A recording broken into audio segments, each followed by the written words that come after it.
You're 18 years old when you sign the papers. You don't know what you're really signing away yet. The recruiter talks about honor, about travel, about how the military will make a man out of you. You nod like you understand, but you don't. You just know you want more than your small town, your dead-end job, your same four walls. You want a challenge. You want to matter. Your friends are applying to colleges or clocking in at the same factory their parents worked in. You're stepping onto a bus with strangers, heading towards something you can't picture but can't wait for. You tell your parents not to worry. You tell your girlfriend you'll write. You tell yourself you'll be fine. The first shock is boot camp. They shave your head, strip your name, and replace it with private. You stop being you and start being part of a machine. Every mistake costs you push-ups, laps, and dignity. You learn to run on no sleep, to eat in 2 minutes, to follow orders without question. You tell yourself it's temporary, that it's making you tougher. Some nights you believe it, some nights you don't. The days are long and loud boots slamming pavement, sergeants barking orders, rifles clattering in unison. The nights are short and silent except for the sound of your own heartbeat in the dark. You start moving on instinct, march, shoot, clean, repeat. You get yelled at for things you didn't do, punished for things you couldn't control. You march until your feet bleed, and then you march more. Your body aches in places you didn't know existed.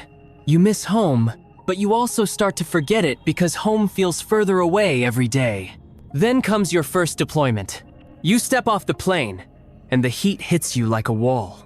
The air smells like dust, diesel, and something metallic you can't place. The sky feels bigger here, but somehow heavier. You carry more weight on your back than you ever thought possible. Gear, ammo, water, fear. Your first patrol is Kiet, to Kiet. You keep your eyes on the rooftops, the windows, the piles of trash by the road. Your weapon feels heavier than it did in training. You don't say much, your throat is dry, and your hands won't stop sweating. Then it happens, a sound, a blast, a ringing in your ears that feels like it might never stop. You're on the ground, you're up again, you're shouting, and you can't even hear your own voice. Your heart is still pounding when you get back to base, but no one talks about it. You just eat, clean your gear, and wait for the next mission. That's the part no one tells you how quickly it becomes routine. You lose your first friend 2 months in. It happens fast. 1 minute you're laughing about home, the next there's blood in the dirt. You hear the sound in your head for weeks, maybe forever. You keep moving because you have to, because stopping means thinking, and thinking means breaking.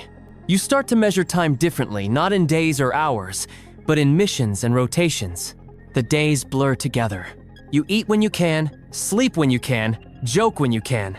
The jokes get darker, the silences get longer. You start carrying little things with you, a photo, a coin, a piece of home like talismans. Your body changes. You get leaner, harder. Your mind changes too. You learn to scan every street, every crowd, every shadow. You stop thinking about the future because here, the future is a luxury. You only think about making it through the next hour. Then you come home. Parades, handshakes, free drinks at bars. People say thank you for your service, like it's a magic phrase that fixes everything. You smile, shake hands, take pictures. But you're not the same. You wake up sweating at 3 a.m. You flinch when a car backfires. You find yourself scanning crowds without realizing it. You stop talking about it because no one really wants to hear the truth. And just when you start to feel normal again, it's time to go back. Different place, same heat, same dust, same gnawing feeling that you're rolling dice with your life. Your body gets older faster than it should. Your knees ache, your back screams, your hearing fades. You tell yourself you'll get out next contract. Then you sign again. Because the truth is, you don't know who you are without the uniform. Out there, you have a purpose. In here, you just exist. Years pass, you get promoted. Now you're the one barking orders, watching kids fresh out of high school look at you like you're invincible. You know better. You've seen how quickly that armor cracks. You've zipped up too many body bags, folded too many flags, written too many letters to grieving parents. You learn to speak in a voice that hides the weight you carry, steady, confident, unshakable. Because if you show doubt, they'll feel it too. And doubt can get people killed. The new recruits are the same as you once were, eager, untested, hungry for purpose. You watch them learn the same lessons you learned. You try to protect them from the worst of it, but you can't protect them from all of it. One day you lose another one, and you see that same hollow look in the eyes of the survivors, the look you once had, the one you never quite got rid of. The missions change, the locations change, but the feeling never does. That constant readiness, that quiet dread. You start to dream less about home and more about the next deployment, because home feels foreign now. You move through civilian life like a guest in someone else's house, polite, restrained, always half ready to leave.